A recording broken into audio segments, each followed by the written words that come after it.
Selamat datang di channel saya Serangga Gatal. Jangan lupa di subrek, like and share. Mimin doakan semoga kita sehat semua. Oke, kita mulai. Di kota Gunzu, bukan lagi rahasia bahwa keluarga Su di kota Yujing harus berurusan dengan Sui. Apakah itu kekuatan tertinggi atau tiga agama lain dan 9 aliran di kota Gunzu, mereka semua memiliki sudut pandang yang sama. Sui akan ditekan. Fakta juga membuktikan hal ini. Pertama, Zheng Tianhe, kepala keluarga Zheng, dicopot dari posisi patriarki, diikuti oleh gubernur baru Mu Zongting yang dipenjara. Bersama dengan orang-orang dan pasukan yang terkait dengan Sui, hanya dalam 2 hari, mereka semua ditangkap oleh kekuatan keluarga Su. Semua ini membuat orang memprediksi bahwa Sui tidak akan lolos dari bencana ini. Tetapi dalam situasi ini, ketika berita tentang pertempuran istana gubernur keluar, seluruh kota menjadi gempar. Saya tidak tahu berapa banyak orang yang terkejut, kaget, dan tidak percaya. Seorang bocah lelaki berusia 17 tahun, tetapi dalam satu gerakan, kekuatan keluarga Su di kota Yujing dihancurkan, dan pria besar yang berdiri di sisi keluarga Su di kota Yujing ini waktu juga semua tentara dimusnahkan. Siapa yang berani percaya? Sekuat White Ayat King dan Fire King, mereka semua membenci pertempuran ini. Orang terkenal lainnya seperti Yusan Hou, Tianyong Hou, Del, semuanya ada di ladang mayat. Ini benar-benar mengerikan. Ketika berita seperti itu menyebar, semua kekuatan besar dan kecil di kota Gunzu tercengang, dan benar-benar tidak terbayangkan bagaimana Sui berhasil melakukan ini. Yang pertama terkena adalah 4 keluarga teratas, Yu, Zhao, Bai, dan Sue. Lucu untuk mengatakan, belum lama ini, di Sishan Tea Party di Gonzu, kepala 4 keluarga teratas ini semuanya dibunuh oleh Sui. Menyebabkan pertikaian klan yang serius. Setelah semua perjuangan brutal dan berdarah-darah, keempat keluarga papan atas ini akhirnya memilih patriark baru. Akibatnya, di rumah gubernur hari ini, keempat patriark baru ini dibantai oleh Sui lagi. 4 keluarga teratas ini ditakdirkan untuk jatuh ke babak pertikaian dan perselisihan lagi, dan saya tidak tahu berapa banyak pertumpahan darah yang akan terjadi. Untuk pasukan lain, pertempuran di istana gubernur mengejutkan mereka dan menyadari satu hal. Di Sishan Tea Party yang asli, karena berita diblokir, tidak ada yang berani memastikan siapa yang membunuh Qin Changshan, Yue Changyuan, dan tokoh besar lainnya yang hadir. Meskipun ada banyak suara yang mencurigai bahwa itu adalah Sui, tetapi bagaimanapun juga, tidak ada bukti yang pasti. Selain itu, Sui masih terlalu muda, baru berusia 17 tahun, dan dia hanya berada di alam pengumpulan Qi pada waktu itu. Jadi semakin banyak orang yang percaya bahwa pembunuhan pesta Teh Sishan jelas bukan dari tulisan tangan Sui.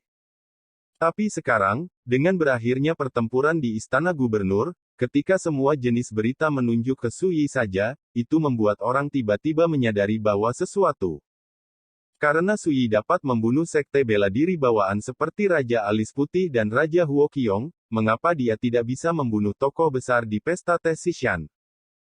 Ketika kebenaran disimpulkan, seluruh Gunzu menjadi semakin sensasional, sehingga nama Sui benar-benar bergema di langit di atas kota Gunzu. Beberapa bulan yang lalu, dia adalah murid King He Jianfu yang ditinggalkan dan menantu laki-laki yang diejek oleh semua orang di kota Guangling. Sui. Sui. Sui. Gunzu hari ini, nama ini seperti sihir, telah disebutkan oleh sejumlah prajurit yang tidak diketahui, menyebabkan diskusi dan keributan yang tak terhitung jumlahnya. Sudah dapat diduga bahwa seiring berjalannya waktu, berita semacam itu akan menyebar ke seluruh dunia dan diketahui oleh para pejuang di Dazu. Bagaimanapun, di antara 9 raja dan 18 pangeran di dunia, ada 2 raja bermarga asing dan 2 pangeran bermarga asing, semuanya rusak di istana gubernur Gonzu ini. Dalam pertempuran, keduanya dibunuh oleh Sui sendirian.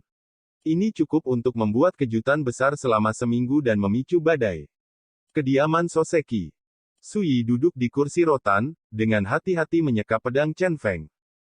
Meski pedang ini hanya memiliki jejak spiritualitas, namun baginya, baik nama pedang maupun proses lempar pedang memiliki makna yang luar biasa. Apa itu Das Front? Ini adalah gambaran kepedulian Sui setelah membangkitkan ingatannya tentang kehidupan masa lalunya.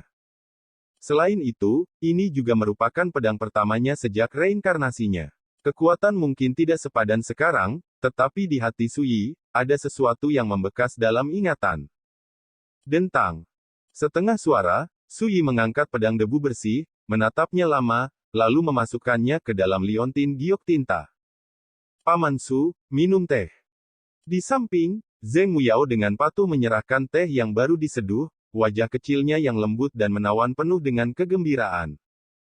Setelah Sui kembali, dia mengatakan kepadanya bahwa masalah keluarga Su di kota Yujing telah diselesaikan, tidak ada kecelakaan, tidak akan lama bagi ayahnya Zheng Tianhe untuk dia keluar dari masalah dan mendapatkan kembali otoritas patriark. Ini membuat Zheng Muyao hampir terbang kegirangan, dan butuh waktu lama untuk sedikit tenang. Dan sikapnya terhadap Sui juga menjadi sangat mengagumkan dan intim, jika tidak tepat waktu, dia mau tidak mau ingin memeluk Sui dan menciumnya. Paman Su ini sangat menyenangkan gelombang. Paman Su, bolehkah aku meremas bahumu? Melihat Sui mengambil cangkir teh, Zheng Muyao berinisiatif untuk bertanya lagi kepada Ying, menjulurkan jari-jarinya yang ramping, dan membantu Sui memijat bahunya. Sui menolak.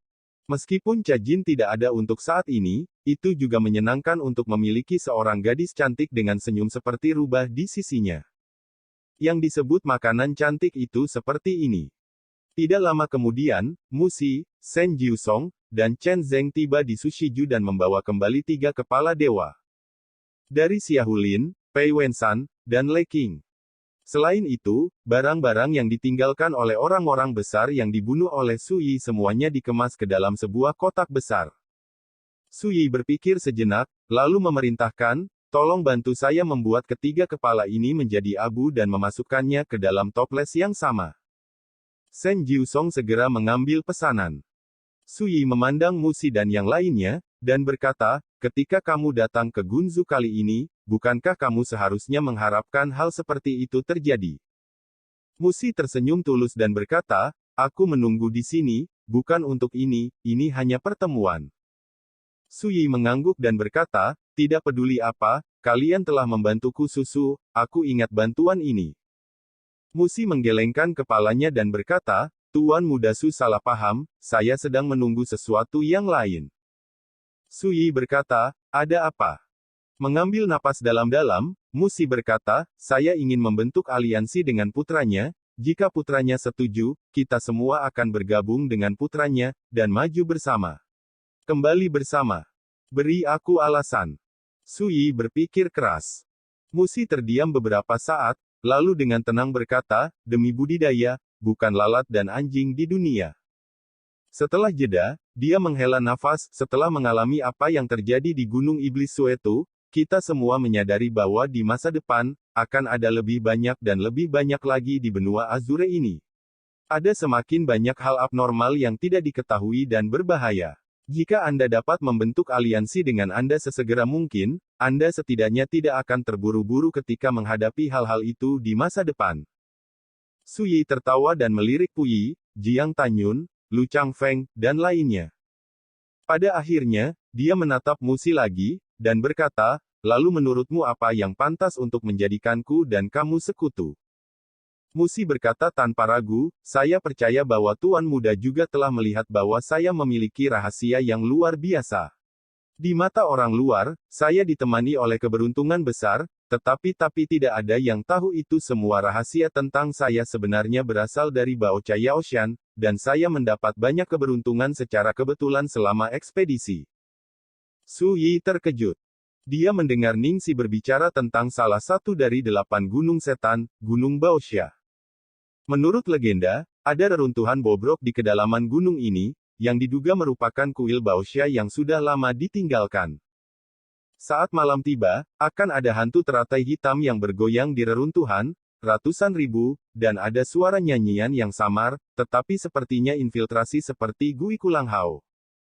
Ningxi Hua pernah melihat dari kejauhan, dan melihat reruntuhan di malam hari, dengan energi iblis, dan kadang-kadang sosok samar bergerak dalam kegelapan, seperti 100 hantu.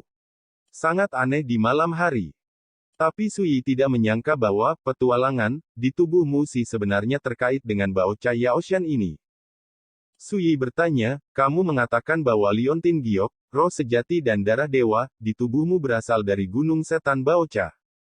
Liontin Giok darah asli.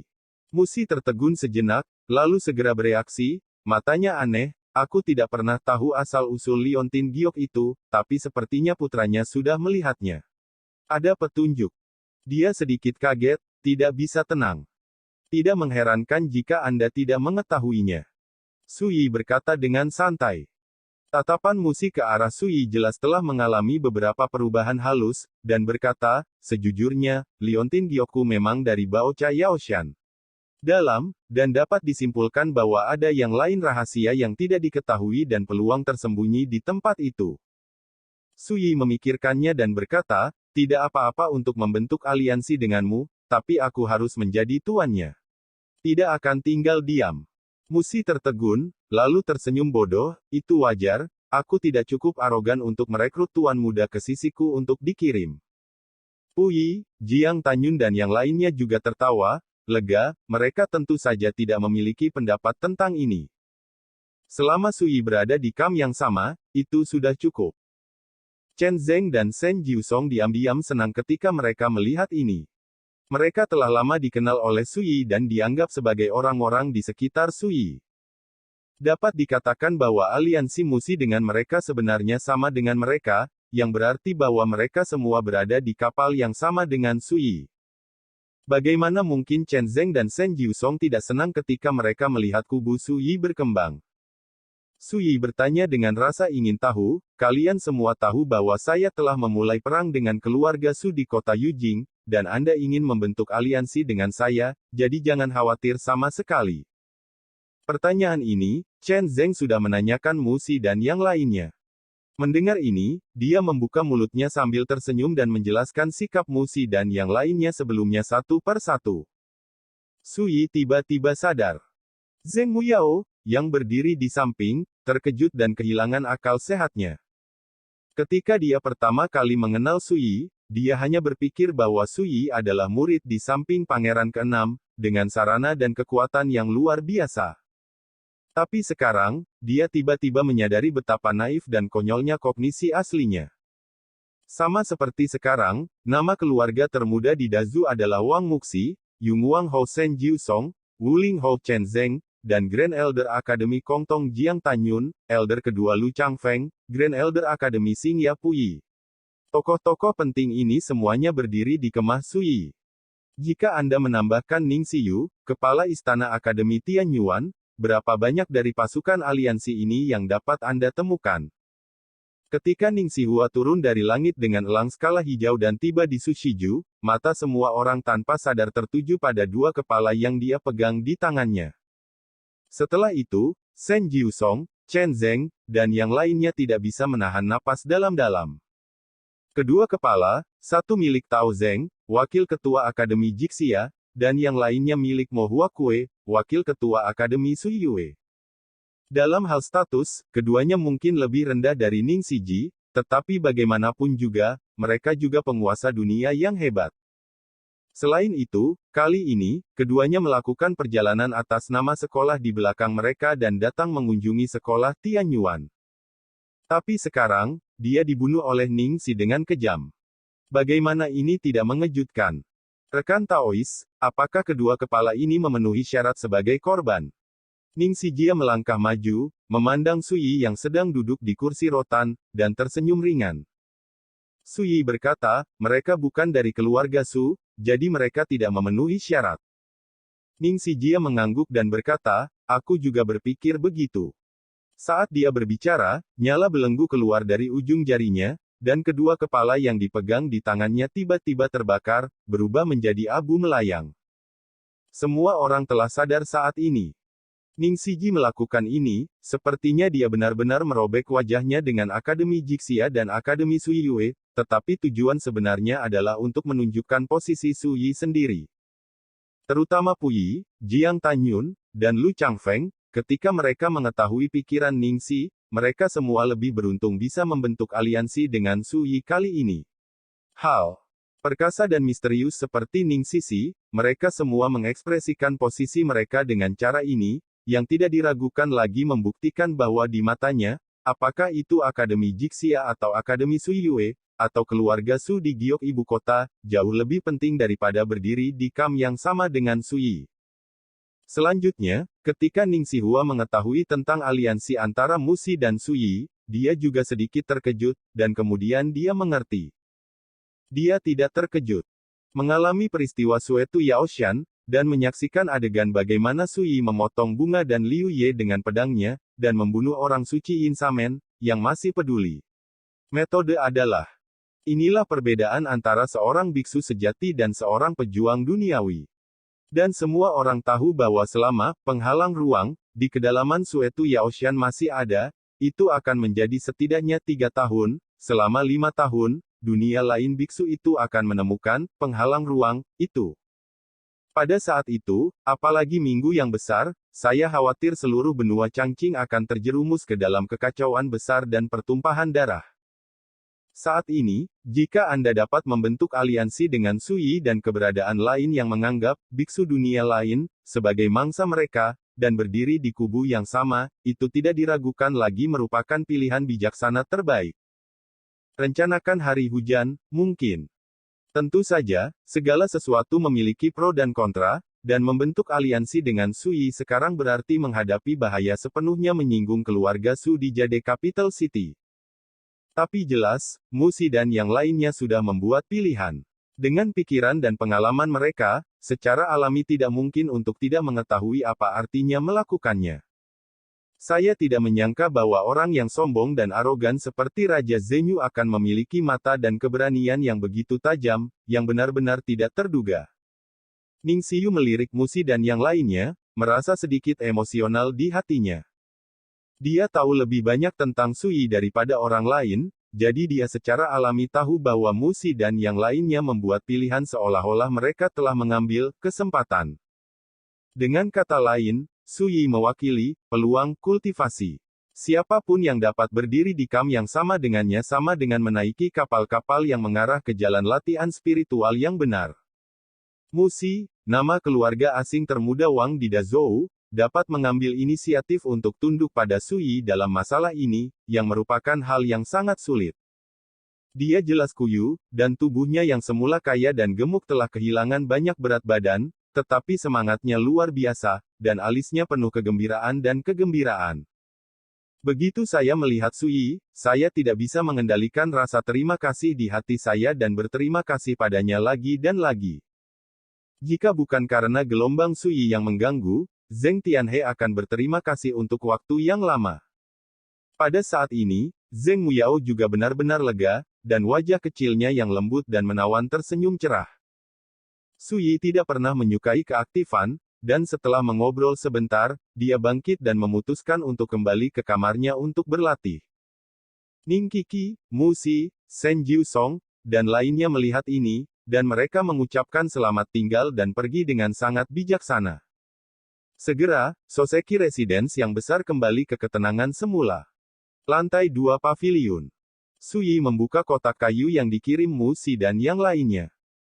Kotak kayu berisi relik Xiaoulin, Lei Qing, Pei Wensan dan tokoh-tokoh besar lainnya.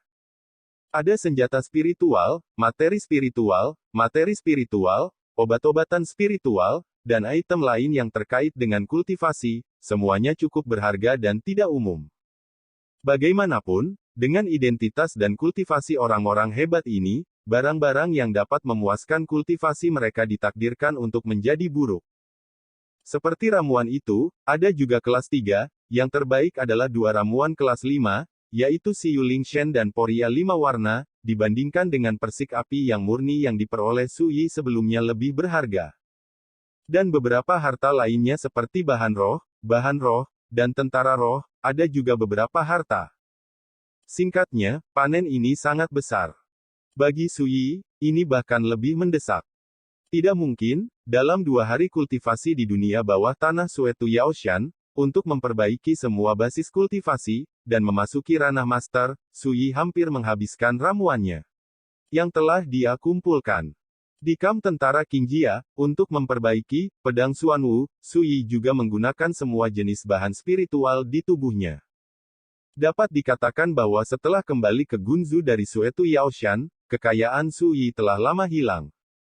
Dan Anda harus tahu bahwa dia sekarang adalah master dari ranah kultivasi pertama, dan fondasi daunnya jauh melebihi orang-orang di dunia ini, jadi sumber daya kultivasi yang dia butuhkan juga sangat besar.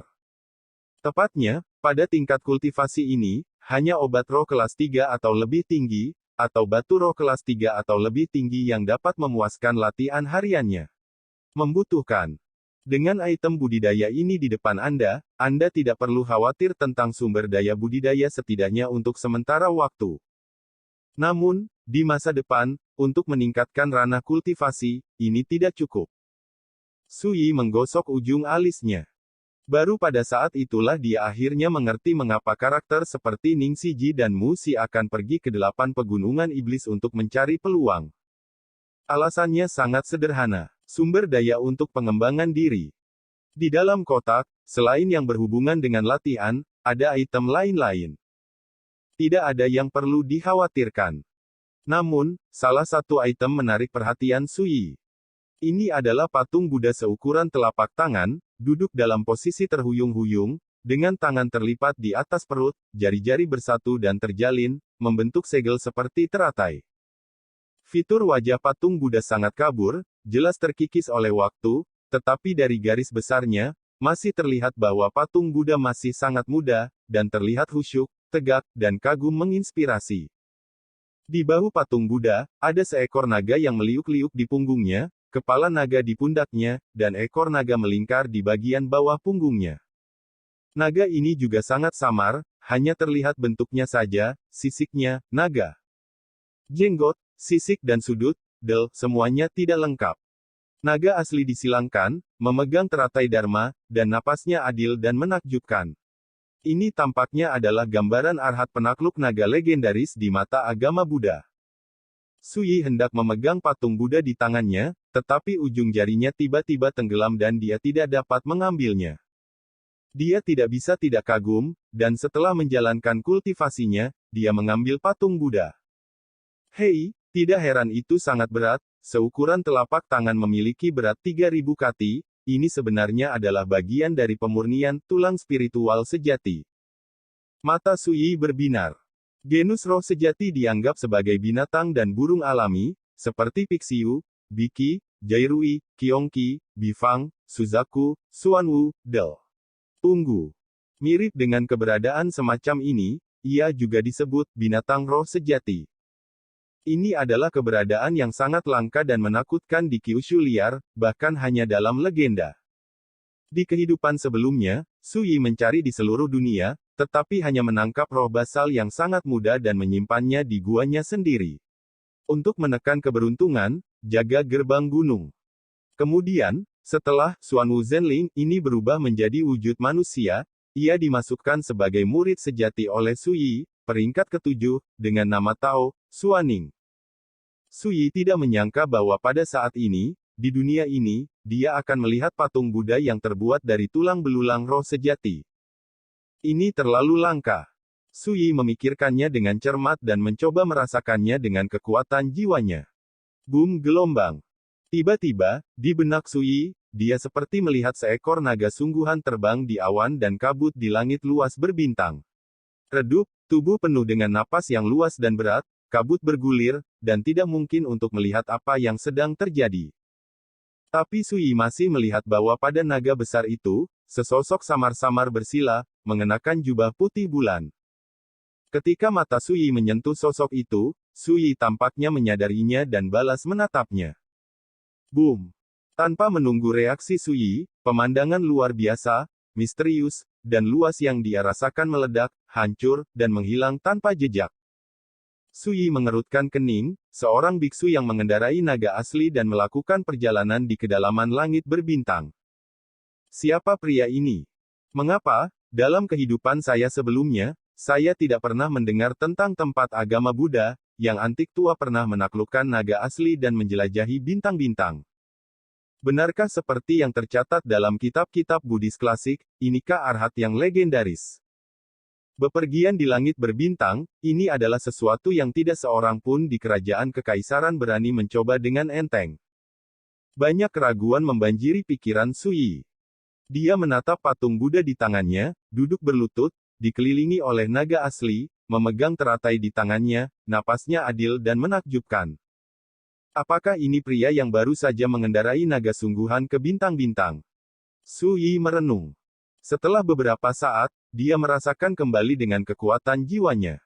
Sui menyayangkan bahwa spiritualitas patung Buddha ini tampaknya telah benar-benar hilang, dan dia tidak bisa lagi merasakan pemandangan luar biasa yang baru saja dilihatnya.